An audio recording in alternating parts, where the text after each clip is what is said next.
Here comes a new challenger!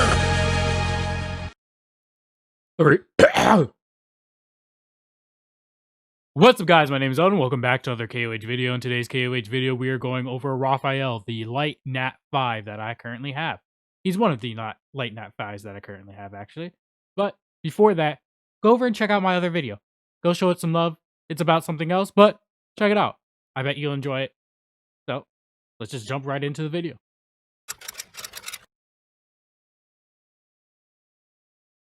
Raphael, an archangel, the commander of angels, and the agent of the divine. Seeing the majestic sight of his giant wings as he takes flight in the forefront of the angels will make you feel compelled to kneel. Humans treat him as another god since he heals the sick and comforts the poor on behalf of the divine. Who would dare question the divine? Being tempted by evil is another facet of human nature. So before we go over Raphael's skills, I do want to mention that he is a good unit, but could probably be better with a few tweaks that I have in mind, which I will state later on. But before that, let's go over his first skill. Heavenly Sword. Attacks the target enemy. Successful crit hits recovers the action gauge of all allies by 15%. Additionally, Light of Resurrection cooldown is reduced by 1 turn. So this essentially means, again, every single time he crits them, no matter what, if it's a counter or if it's like just regularly him attacking with his first skill, he will always give his teammates and himself 15% boost attack gauge, which enables you to turn cycle over and over again in the future of the rounds. And as it mentioned, Light Resurrection in his first skill, that actually leads us to his second skill, Light Resurrection. Increases the target's attack for 2 turns and recovers 20% of their HP. If the target's remaining HP is below 50%, you grant them an action opportunity. Cooldown 5 turns. So this doesn't get any of cooldown reduction, like if you skill it up or anything. It does actually buff up the recovery rate, so you could get up to 30% back of their HP. But the below 50% is actually very, very viable. Automatically giving them that new turn. So let's say if you have an Esperanza and she's about to die for whatever reason, and you use this skill to heal her up, and then she has her second skill, she can use her second skill and then gain another turn. And if you have her on Vampire, she could pretty much heal herself all the way back up if you have the skill maxed out like Resurrection. Or she could just heal enough to tank a little bit more damage, which will probably help you win the game or the battle that you are currently in. So this skill is very, very good and very, very useful. And now this leads us to the third skill. This third skill, Judgment. Attacks an enemy within a target area with increased crit damage by 20%. The skill's damage increases when the enemy has a greater speed. Successful crits hits remove 1 buff from enemies hit. A 2-turn cooldown. It is originally 3 turns, and then the rest of the skill ups actually just increase the damage output. This is very helpful because it is a stripper, and if you already have the high crit that you need for your first skill attack, then this is going to be a no-brainer, and it's going to strip all the time.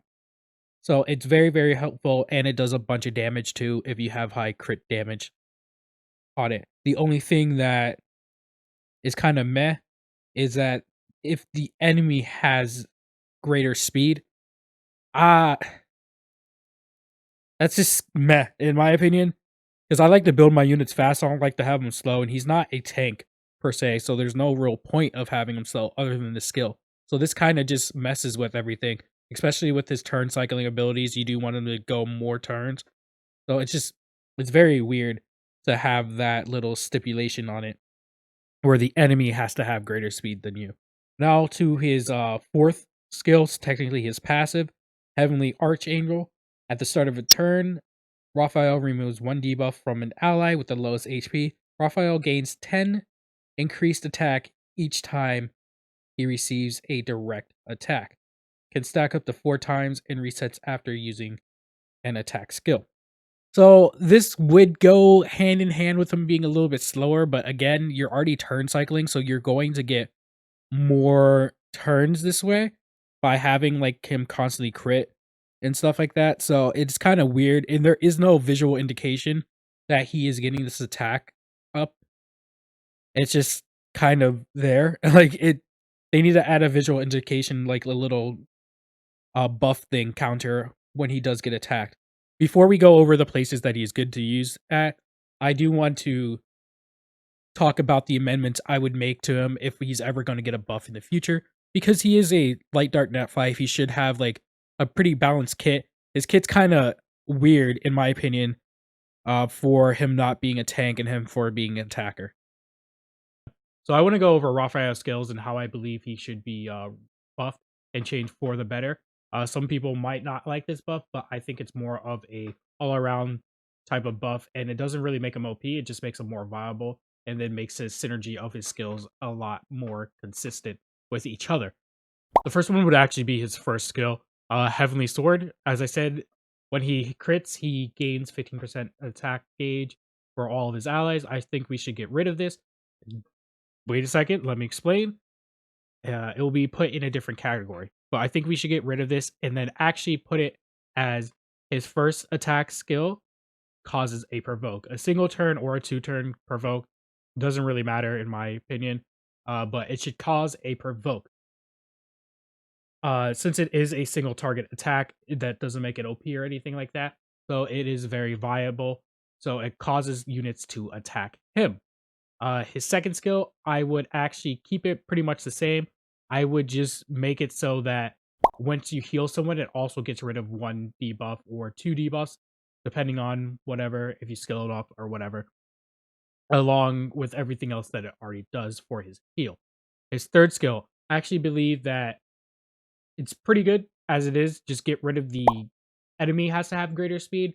In my opinion, that kind of defeats the purpose of having him, because you want him to be like last in your team, but you don't want him to be super slow that the enemy can already like overtake you type of thing where they have more higher speed. You just want him to be last in the team. So you should just get rid of that, in my opinion, or have it rework it so he has greater speed than the enemy, then he does more damage type of thing. Because again, he's not a tank, he's an attacker type unit. So it's kind of weird to have that little stipulation in that skill, in my opinion. So for his fourth skill or his passive, I would actually take away the debuff every single time he has a turn, because we already have the debuff remover on the heal, making it a little bit more balanced. And so then we replace it with the crit rate. So every time that he crits, we would get the 15% gauge increase for all allies. So this would effectively affect his first skill and his third skill, which are his 2 attacking skills. So his first skill, if he crits, he could have the chance to provoke, and then he also gets the attack gauge up. So the provoke will make it so that he gets attacked, which will also help his second part of his passive, which will give you the stacks, the 4-turn stacks, or the 4 stacks up uh, from being attacked over and over again. I do believe they should also still add the visualization of the stacks going up and up when you are being hit. That's just my opinion. It just makes things a little bit easier and more probably available to know what's going on in the match itself. This again, going back to the passive and the skill, the 15% gauge, you can lower that if you want, like to like 10%. But it just makes it so that every single attack has a chance to actually boost your party up, and it makes him more of an attacking type unit because you want him to go faster and then keep on turn cycling over and over again. Having that provoke again will make it so that the enemy is forced to attack you, and it's not OP because units can cleanse. Certain units prevent provokes like Uriel. I believe some other units do the same thing, but I digress. It doesn't make it OP, and then if you have them on like counter, then it gives you a chance to like counter them and then turn cycle again if you do choose so to put his runes on instead. But that's just my opinion. You guys to agree or disagree, but leave it down below. Do you like this revision or not? Let me know. But let's get back to where he's good at. He's more of a PvP type of unit and more of a tower type TOA unit, in my opinion. Those are really the only 2 good places to use them in, especially with the skill set, because it will allow you to turn cycle, get more turns and stuff like that, and kill the enemy quicker uh, in PvP and in tower. And yeah, that's about it. And that's the end of the video. I would like to thank you guys for watching. Don't forget to comment, like, and subscribe. Don't forget to check me out on Twitch, because I'm currently live over on Twitch, twitch.tv/EldenDraws. Don't forget to check out my other social media. The little animation will be up on the screen right now. Again, hopefully you guys enjoyed this video. I'll be continuing making more videos and in the future. So, thanks for watching, and I'll see you later. Peace. Bye bye.